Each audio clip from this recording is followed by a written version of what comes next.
nós, muitas vezes, vamos trazer individualmente, para mim, Mônica, para você, porque nós, muitas vezes, atrapalhamos a igreja de cumprir a sua missão.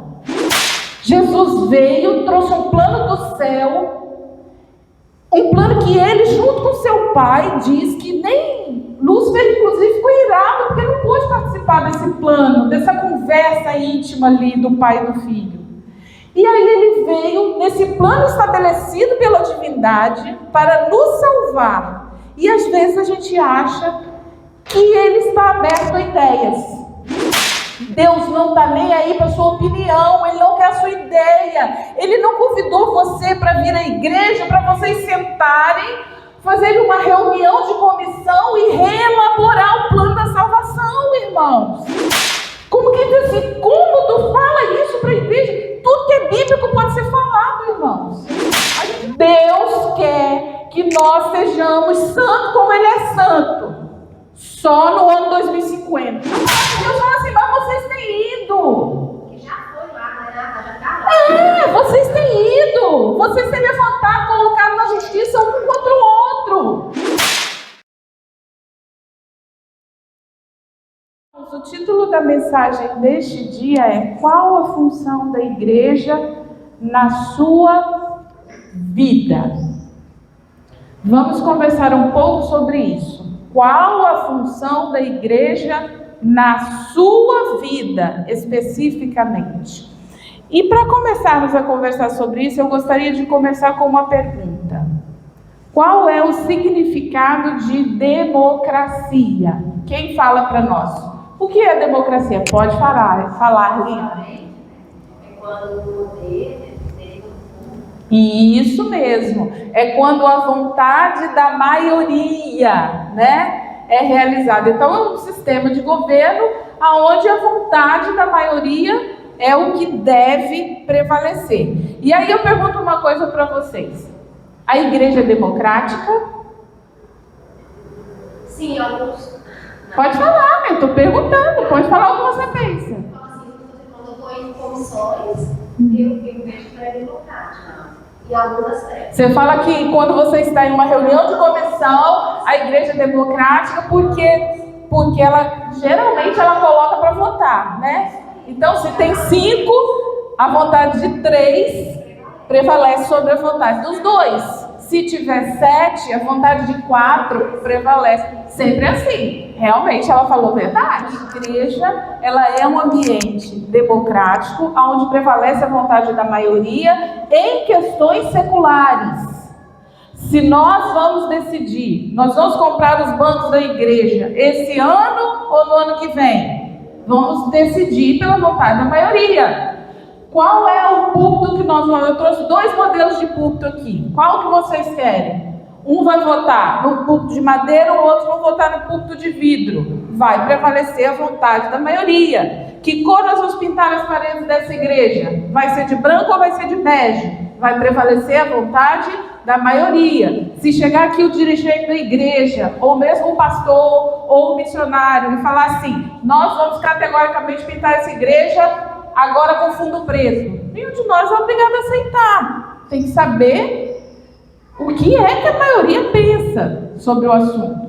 Questões seculares, é isso que a Lina quis dizer. Agora, fora questões seculares, a igreja não é um ambiente democrático. Por quê? Vamos ler 2 textos aqui da palavra de Deus para começarmos essa conversa. Por que o governo da igreja não é democrático? Porque ele pertence a Deus.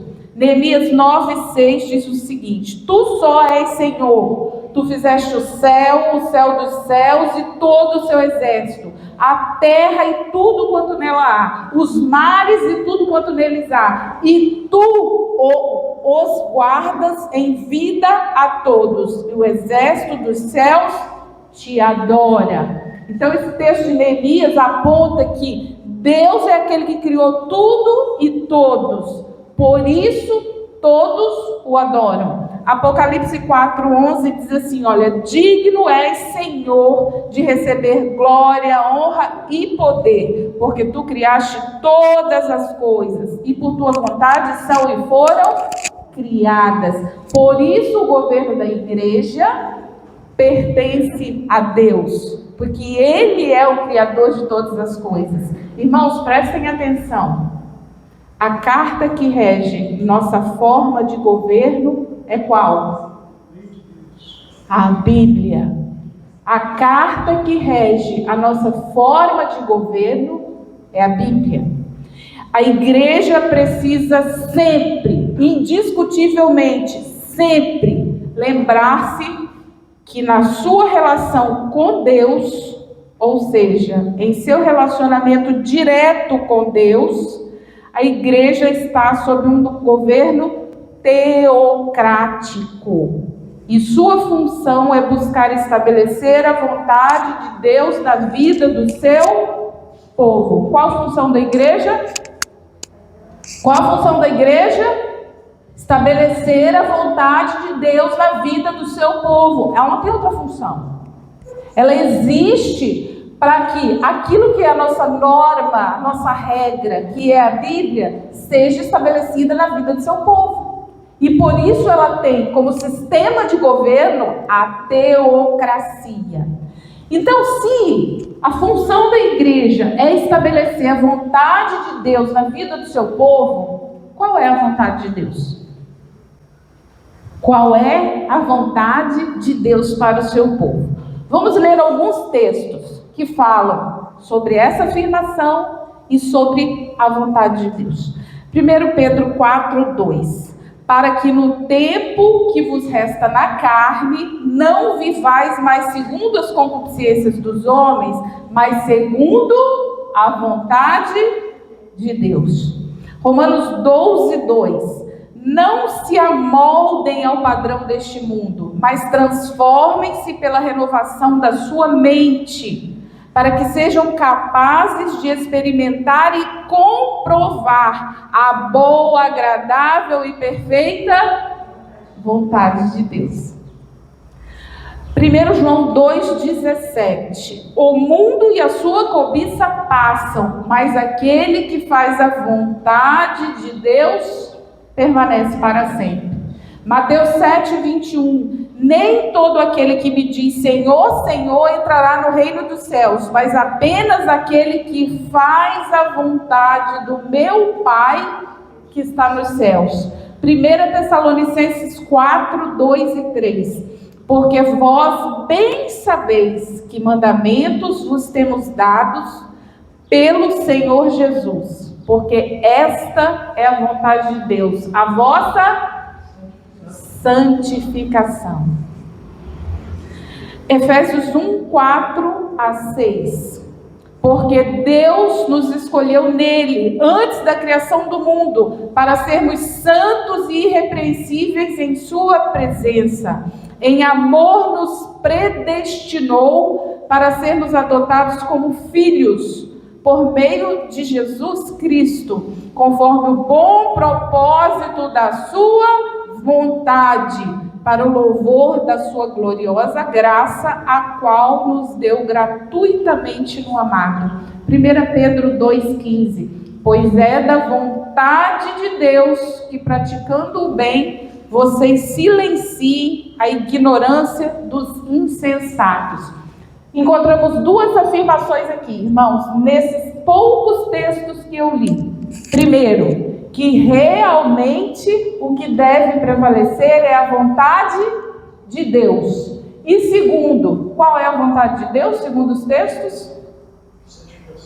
A vossa santificação. Todos os textos apontam para isso, que a vontade de Deus é a vossa santificação. Então vamos construir o pensamento. Primeiro, qual a função da igreja na vida do seu povo? Estabelecer a vontade de Deus na vida desse povo. Qual é a vontade de Deus? A vossa santificação. A Bíblia é clara, muito clara nisso. Deus tem um propósito, tem um plano para o seu povo. E o plano de Deus é a vossa santificação. Agora, então, qual é o nosso problema? Nós conhecemos a função da igreja. O que é a igreja? A igreja é o corpo organizado de Cristo. Nós conhecemos a função da igreja, sabemos por quê, para que ela existe, sabemos qual é a vontade do nosso Criador, que é o líder soberano da igreja, é aquele que a única vontade importa, que é o Deus. E por que é o Deus Jeová? Porque ele, o texto bíblico fala, foi ele que criou todas as coisas e tudo. Então, por isso, ele é aquele que merece, que é digno de adoração. E é aquele a que a vontade nós devemos nos submeter. Então, conhecemos a função da igreja, sabemos quem é o seu líder máximo, sabemos qual é a vontade dele para a nossa vida. E qual é o nosso problema, então?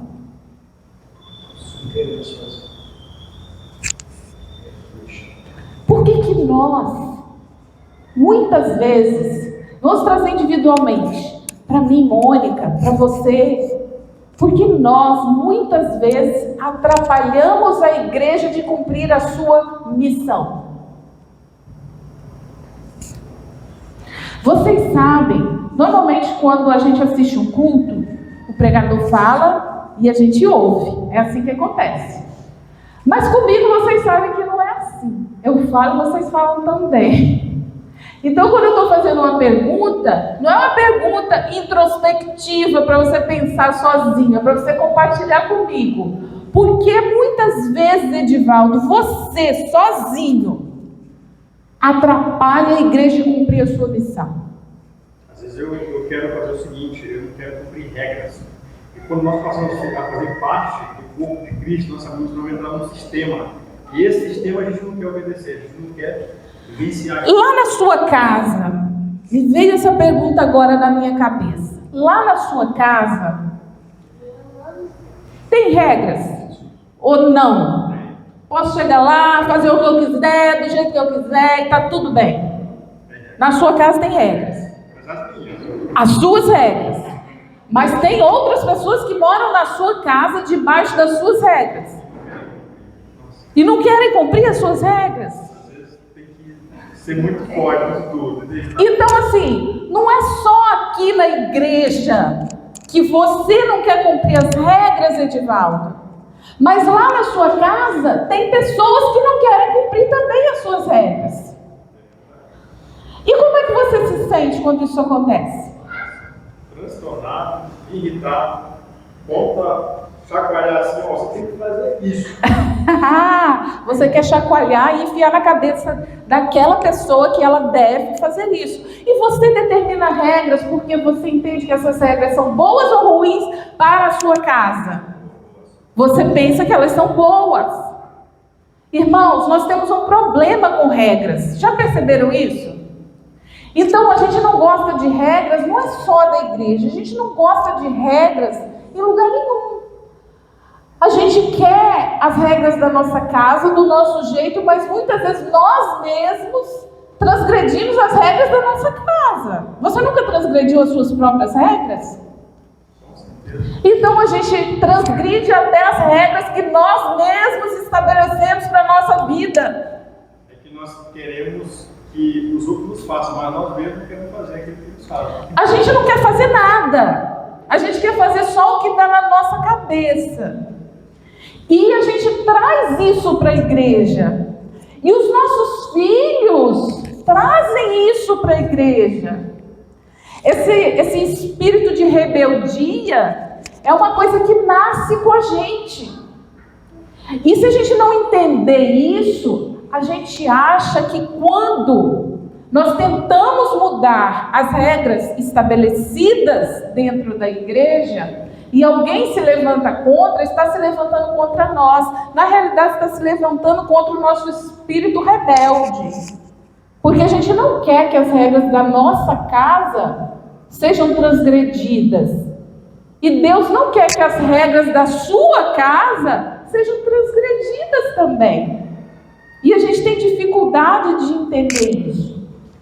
A gente tem dificuldade de entender que Jesus não veio, irmão, abra bem o seu ouvido.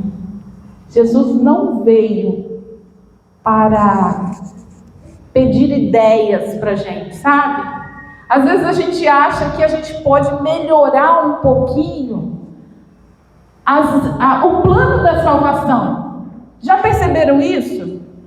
Jesus veio, trouxe um plano do céu, um plano que ele, junto com seu pai, diz que nem Lúcifer, inclusive, ficou irado, porque não pôde participar desse plano, dessa conversa íntima ali do pai e do filho. E aí ele veio nesse plano estabelecido pela divindade para nos salvar. E às vezes a gente acha que ele está aberto a ideias. Entendeu? Vamos trazer aqui uma ideia para melhorar um pouco, para reescrever o plano da salvação. O plano dele, irmãos. O plano dele. E a gente planeja mudar. Às vezes. Melhorar. Na verdade, quando a gente pensa em mudar, a gente está pensando em dar uma melhorada. Nunca para pior. A gente quer fazer com que seja melhor. Irmãos, eu vou falar uma coisa para vocês que sou agressivo no ouvido. O meu esposo me disse, e olha que o meu esposo, ele às vezes ele é mais firme e convicto do que eu, mas ele me disse isso. Porque eu falei isso em muitas igrejas. E ele disse assim, Mônica, isso parece... Eu não lembro as palavras que ele usou, mas ele disse que era muito rude. Então vocês me perdoem porque isso é rude. Meu esposo disse que é rude. Mas Deus põe no meu coração para falar para vocês com todo carinho essa palavra rude.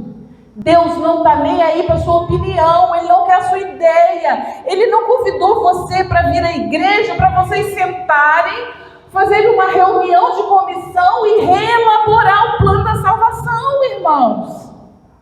A gente não foi convidado para vir para dentro da igreja adventista do sétimo dia, movimento de reforma, esse nome enorme, para reescrever a história. A gente foi convidado aqui para humildemente nos submetermos ao seu plano. O plano é dele. O plano não é teu, o plano não é meu. E a gente não pode mudar ele. E a gente às vezes quer mudar. Irmãos, pensem bem. Às vezes a gente quer dar uma ajeitadinha na reforma de saúde, uma ajeitadinha no problema da música, uma ajeitadinha na liturgia, uma ajeitadinha até no texto bíblico, irmãos. Como meu esposo disse, em uma reunião que eu participei, alguém chegou para mim e disse assim, mas tu fala isso para a igreja? Como que diz assim, como tu fala isso para a igreja? Tudo que é bíblico pode ser falado, irmãos. A gente não pode torcer o texto bíblico. Deus não nos dá autorização para isso. A gente não pode inventar coisas, profecias, revelar o que não foi revelado. Mas tudo que é texto bíblico, tudo que está escrito nos testemunhos, a gente pode falar sim, a gente pode ler sim, a gente pode dizer sim. Mas a gente não pode reescrever a história. A gente não pode dizer como Jesus vai nos salvar. Irmão, com todo respeito que eu tenho pelo Senhor, mas eu não posso aceitar que alguém diga assim, Deus quer que nós sejamos santos como Ele é santo, só no ano 2050. Porque não está escrito que é só no ano 2050. Ele escreveu assim, sede santo como é santo o seu Pai que está no céu. Aí vamos lá. Esse texto serve para quem, igreja? Mas é só para nós aqui no ano 2023. Quem viveu no ano 1500, esse texto não servia. E aí, como é que tu aplica esse texto para quem viveu em 1500? Eu aceito sugestão. Nós temos que ser perfeitos hoje. Perfeição é hoje. Hoje é todo momento que a pessoa leu na palavra de Deus. Hoje é no ano 1500, no ano 1600, no ano 1700, 1900, 2000, 2020, 2050. Eu não posso mudar a palavra de Deus e dizer assim, sede santo como é santo vosso Pai que está no céu, depois de você receber a chuva serôdia. Porque o texto não fala tudo isso. O texto só fala assim, sede santo como é santo seu Pai que está no céu. Acabou, acabou. Tudo que vem disso é a gente tentando ajeitar a história, ajeitar a palavra, adaptar por causa das nossas dificuldades. A dificuldade está em mim. A dificuldade está em... Irmãos, deixa eu falar uma coisa para vocês. Eu gosto muito de contar a experiência minha, da minha vida. Porque a minha vida é uma vida de luta igual a de todo mundo. Eu caio e levanto todo dia, irmãos. Eu não estou aqui porque eu sou santa já, como é santo meu Pai que está no céu. Mas eu caio e levanto porque eu acredito nessa promessa. Então eu tenho que me empenhar, como disse o texto da lição de hoje, ao máximo. Quando eu me pego de vez em quando contando aquela mentira branca, sabe? E daí meu marido fala para mim, isso aí não foi a verdade toda. Porque meia verdade é uma mentira. Então, para você não se comprometer, você disse meia verdade, Mônica. E aí eu sou obrigada a reconhecer, a ir para o joelho e falar assim, Senhor, de novo, eu contei mentira, porque eu contei meia verdade. E eu tenho que me submeter ao processo. Eu não posso falar assim, igreja, um pouco de mentira branca pode. Meia verdade meia verdade é verdade, não é. Quando Abraão diz que Sara era sua meia irmã, foi meia verdade. Ele não contou o resto. E por causa dessa mentira, ele pagou caro. Entendeu? Ele pagou caro. Aí eu disse para meu esposo assim, toda vez que tu me encontrar falando uma meia-verdade ou uma mentira inteira, me fala. Nem tu tem que falar isso para mim todo dia. Ah, Mônica, mas você cansa de me fala. Me fala, porque eu quero me submeter ao processo, irmãos. Eu quero me submeter ao processo. Eu quero alcançar esse patamar, ser de santo como é santo nosso Pai que está no céu. Não alcancei, mas eu quero alcançar. E eu só vou alcançar se todas as vezes que eu errar, eu reconhecer que eu tenho. Eu não posso baixar a norma. Eu tenho que me adaptar à norma. E não a norma a mim. Entendeu? Esse é o nosso problema. Eu vou ler mais 2 textos para nós. Tiago 1, 14 e 15. Cada um, porém, é tentado pelo próprio mau desejo, sendo por esse iludido e arrastado. Em seguida, esse desejo, tendo concebido, faz nascer o pecado. E o pecado, após ter se consumado, gera morte. Cada um é tentado pelo quê, irmãos?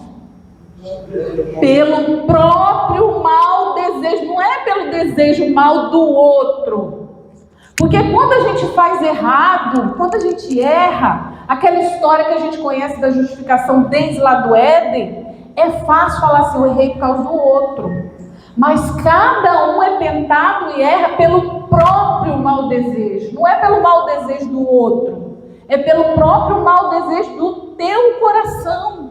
Jeremias 29, 11, porque sou eu que conheço os planos que tenho para vocês, diz o Senhor. Planos de paz, de fazê-los prosperar e não de causar dano. Planos de dar a vocês esperança e um futuro. Irmãos, se submeter ao processo de Deus é melhor, por quê? Quais são os planos de Deus para nós? Planos bons, planos de fazer prosperar, planos de melhorar, planos de nos levar ao céu. Então dói se submeter ao processo, igreja, mas os planos de Deus são os melhores. No que eu posso estar atrapalhando a igreja em cumprir a sua missão, que é preparar um povo que se submeta à vontade de Deus? No que eu posso estar atrapalhando a igreja? Eu trouxe uma história aqui de uma igreja para nós meditarmos rapidamente nela. Vamos ler. Alguém abra na Bíblia e leia para nós, por favor, bem alto, 1 Coríntios, carta do apóstolo Paulo, 1 Coríntios, capítulo 1. Nós vamos ler do verso 1 ao 7. Irmãos, por esses textos de 1 a 7 que foi lido, qual era a condição da igreja de Coríntios aí, que Paulo fala aí, de 1 a 7? falou que eram santificados, né? Estavam santificados. Eram santos, de novo eram santos. E em era palavra. Irmãos, olha só a condição da igreja de Corinto relatada aí. Era uma igreja que tinha todos os dons. Fala aí, ó, nenhum dom foi deixado de dar a vocês. Vocês são assim, abundantemente abençoados. Isso é o que Paulo fala dessa igreja. E aí ele diz assim, olha, só que essa igreja, depois aí você vai ler todos os capítulos. Aí você começa a perceber que essa igreja, com pouco tempo de fundada, não foi 10, 20, 30 anos depois, não. Com pouco tempo de fundada, tendo recebido todos os dons que a graça de Cristo poderia conceder a essa igreja, uma igreja próspera, com pouco tempo de fundada, ela começou a ter problemas sérios. Ela começou a ser dividida em grupos, criaram-se partidos na igreja de Corinto. E esses partidos, eles pelejavam uns contra os outros. Essa igreja, ela começou a se dividir, uns, eu sou de Paulo, eu sou de Apolo, e outros diziam assim, nós somos de Cristo. E quando eles falavam assim, nós somos de Cristo, eles estavam falando assim, olha, nós não nos submetemos à autoridade de homens, porque a doutrina nós recebemos diretamente de Cristo. Então eles começaram a rejeitar a autoridade dos homens naquela igreja, dos homens líderes daquela igreja, eu quero dizer, entendeu? Nós não precisamos de autoridade de homens. O conhecimento nós já recebemos de Cristo. E outros falavam assim, não, porque nós somos os bons, porque nós recebemos o conhecimento doutrinário de Paulo. Não, mas nós recebemos de Apolo, e Apolo era muito melhor do que Paulo. Essa igreja tinha problemas doutrinários, irmãos. Vários problemas doutrinários. Eles discutiram sobre várias questões de doutrina, se nós lermos os capítulos seguintes dessa igreja. A doutrina que havia sido estabelecida há pouco tempo já estava sendo debatida entre eles. Eles já estavam querendo mudar o rumo da história. Eles já estavam tomando em suas próprias mãos, receberam tantas bênçãos que já começaram a se achar assim, a gente pode decidir como que as doutrinas funcionam agora. Entendeu? Agora a gente vai decidir quem pode comer, o que não pode, quem é forte, quem é fraco. Nós vamos decidir todas as coisas aqui. Aquilo que Deus não havia pedido a eles para decidirem, eles já estavam querendo decidir. Tinham problemas doutrinários sérios.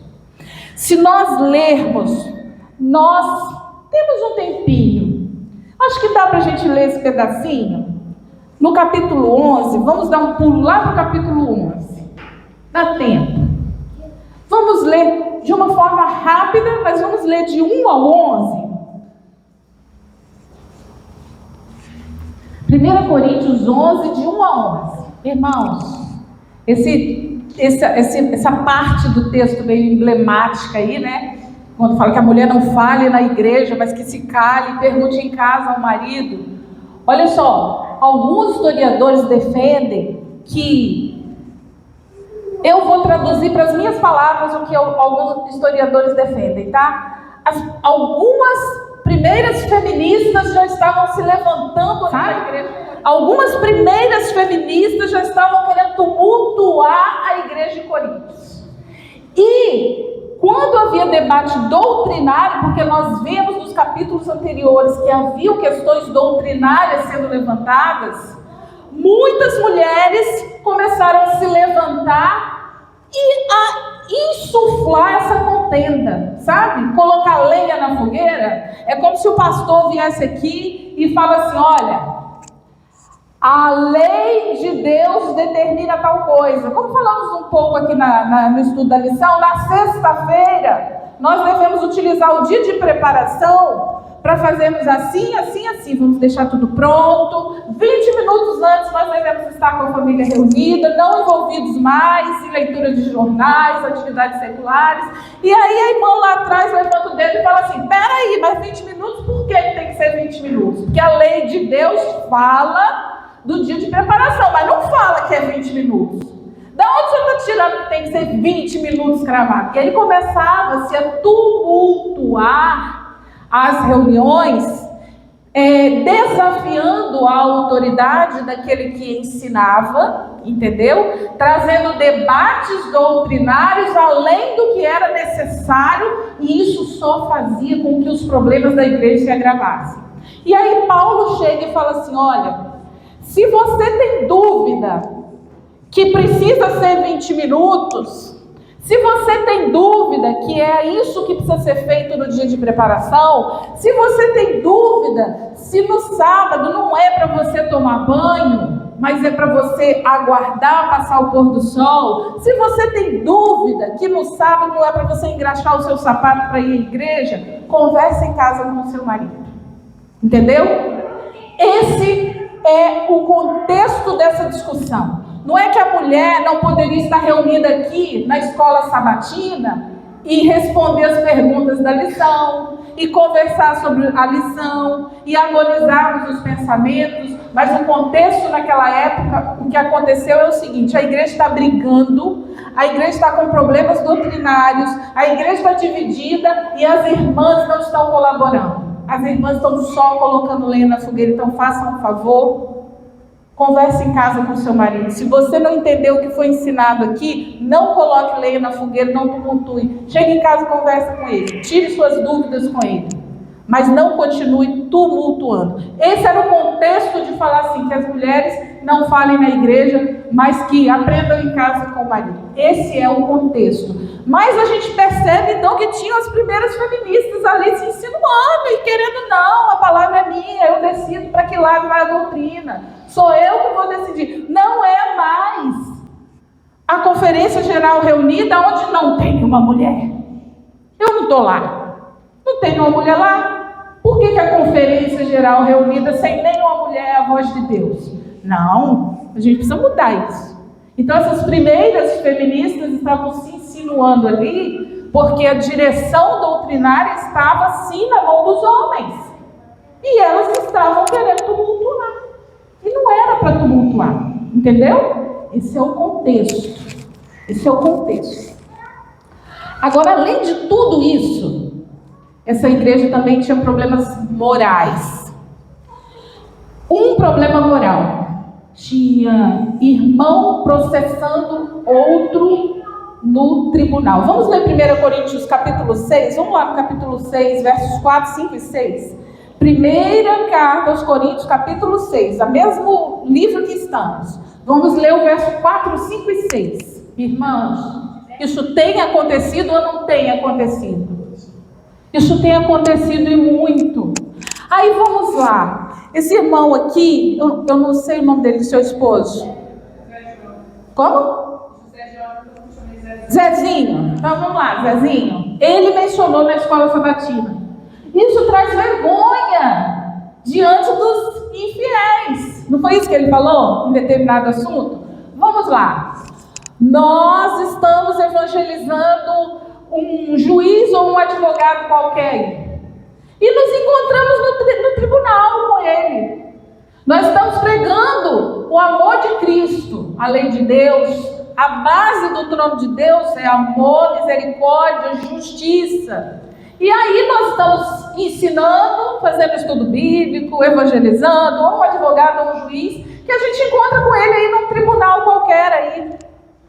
E aí estamos lá, eu de um lado, a Lina do outro. E aí esse advogado, não importa se meu ou dela, ou o juiz, que está recebendo o estudo bíblico, está lá participando dessa pendenga entre nós. Irmãos, como é que a gente prega o evangelho? Como é que a gente continua com o estudo bíblico? Fala para mim. É complexo. A parte do poder. Qual parte que a gente vai esconder dele da Bíblia? A gente vai esconder, a gente tem muitas opções para esconder. A gente vai esconder dele que os líderes, porque tem a parte do texto que fala assim, que os líderes não estão resolvendo a pendenga entre vocês, para que ela não chegue até o tribunal. Ou vocês duas têm um coração tão duro também que nenhuma de vocês é capaz de ceder a capa. Entendeu? Então, qual parte da Bíblia a gente vai esconder desse aluno do estudo bíblico? Então, a gente não vai esconder, a gente vai pregar. Então, como que a gente vai pregar? Ué, irmãos, a gente está aqui numa situação que a gente precisa resolver. Deus colocou diante de nós. Como é que a gente resolve? Irmãos, tem acontecido. A gente tem que parar. A gente tem que parar de tapar o sol com a peneira. Tem acontecido e alguma coisa está errada. Alguma coisa está errada no coração de todos os envolvidos. Todos, inclusive o nosso coração, porque a igreja somos nós. Entendeu? Se qualquer um chegar aqui diante de mim com uma situação dessas, a única coisa, por mais que você seja correto, honesto, digno, por mais que a tua causa seja justa, eu não tenho condição de te dar outro conselho, a não ser assim, meu irmão, perca, se submeta a perder, perde a capa, mas não envergonhe o nome de Cristo. Pede a capa e Jesus vai te honrar, mas não envergonhe o nome de Cristo. Mas sabe qual é o problema, irmãos? Sabe qual é o problema? O problema é que muitos de nós é culpado de tudo isso, porque quando isso acontece entre dois irmãos, às vezes ele vem pedir conselho para um ou outro, e um ou outro fala assim, põe na justiça. Se eu fosse você, eu já tinha colocado. Vai lá e coloca.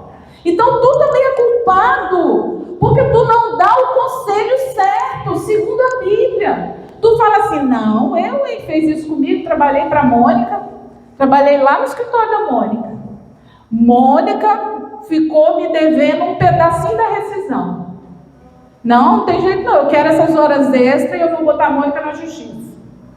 Aí ela chega aqui e conta para os irmãos, e os irmãos falam assim, um ou outro vai dizer assim, não, vai na justiça. Ela também não está sendo crente, ela não pagou o que ela deve, por que tu tem que ser crente se ela não é crente? Não, põe na justiça mesmo. E ainda contrata um advogado que é da igreja. Irmãos, esse pecado é de todos os envolvidos, até daquele que aconselhou, não segundo a palavra de Deus. Não segundo a palavra de Deus. Todo mundo que me pergunta sobre isso em questões trabalhistas, eu sempre digo, não vá à justiça. Mas Mônica, não é justo o que fulano fez comigo, não importa.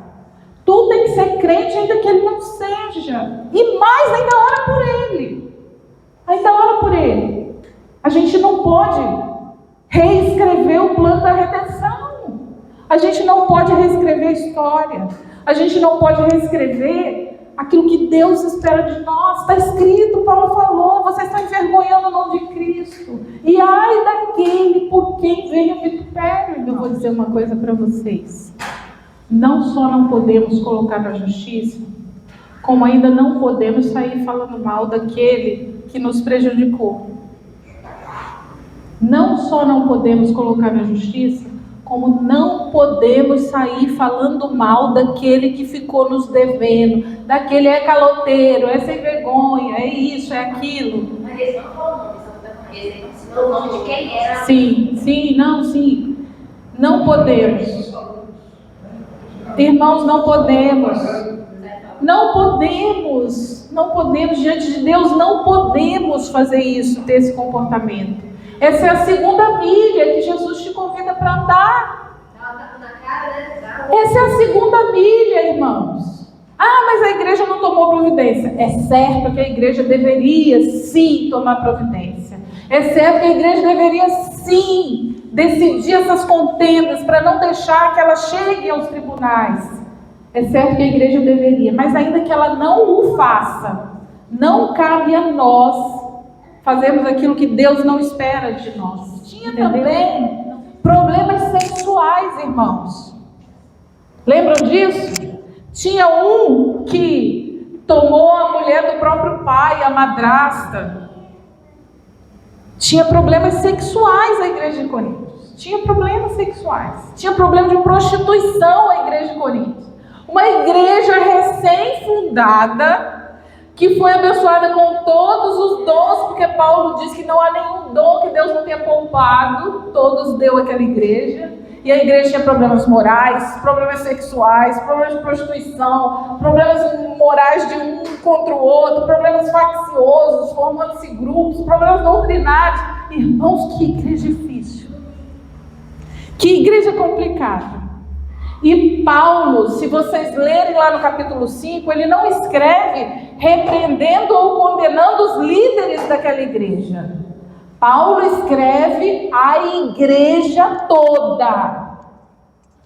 Paulo escreve para todos nós aqui, porque a responsabilidade de manter a igreja saudável diante da sociedade, sem escândalos, não é dos líderes.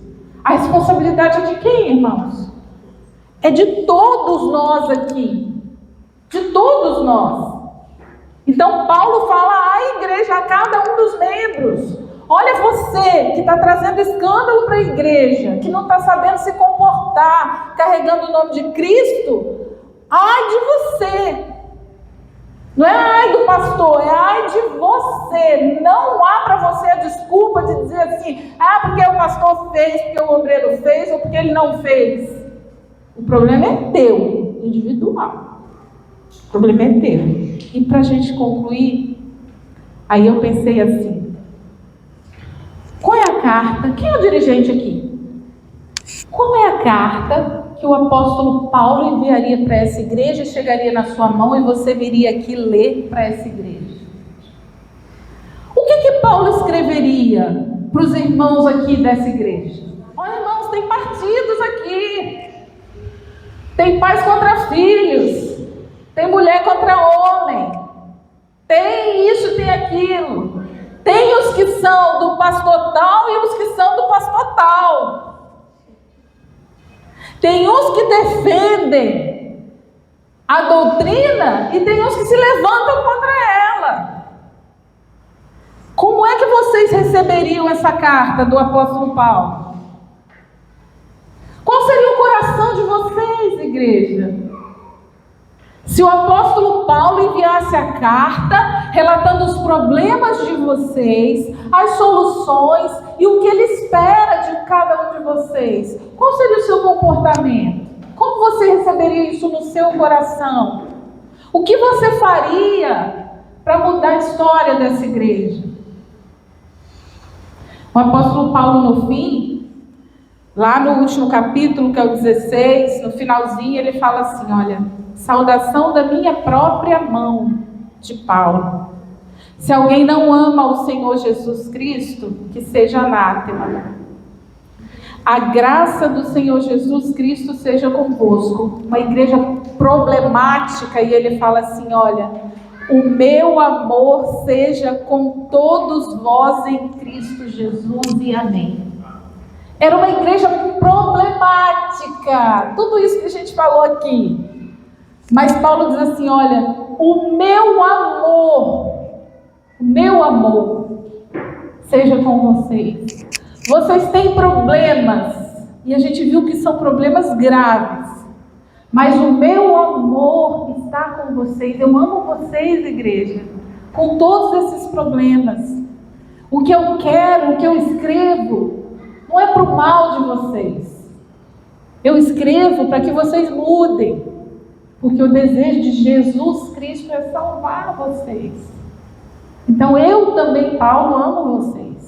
Em alguns momentos da carta aos Coríntios, Paulo usa da sua autoridade e ele fala assim: é isso. Chegavam alguns momentos doutrinários que ele não deixa a corda meio solta, sabe? Ele é determinante, ele não pergunta, não deixa votar, ele fala assim: é isso. E ele é firme na palavra dele em alguns momentos da carta, mas para o bem daquela igreja, para a salvação daquele rebanho, que ele se sentia pastor daquele rebanho também. Uma igreja que ele ajudou a participando dela. E ele diz assim: eu amo vocês. Assim como Jesus, eu amo vocês. E o que eu desejo é a salvação de vocês. Que esse possa ser o sentimento do nosso coração, irmãos. Que a gente possa lutar como Paulo lutou, para que a vontade de Deus seja estabelecida em sua igreja. Que a gente entenda a função da igreja na nossa vida, que aqui não é um ambiente de encontro social simplesmente. A gente gosta muito de festa, de conferência, de comilança. Vai ter uma conferência lá não sei aonde, bora alugar o ônibus, bora todo mundo. Mas e a palavra? E a palavra? E a firme palavra? Essa a gente tem que querer também. A gente tem que querer a firme palavra. E não só a festa, porque festa não vai levar ninguém para o céu, não. Então a gente tem que ir atrás da firme palavra também. E que a gente possa se ajudar, né? Porque o desejo de Paulo tem que ser o desejo do coração de cada um de nós. Que nenhum dos nossos irmãos se perca.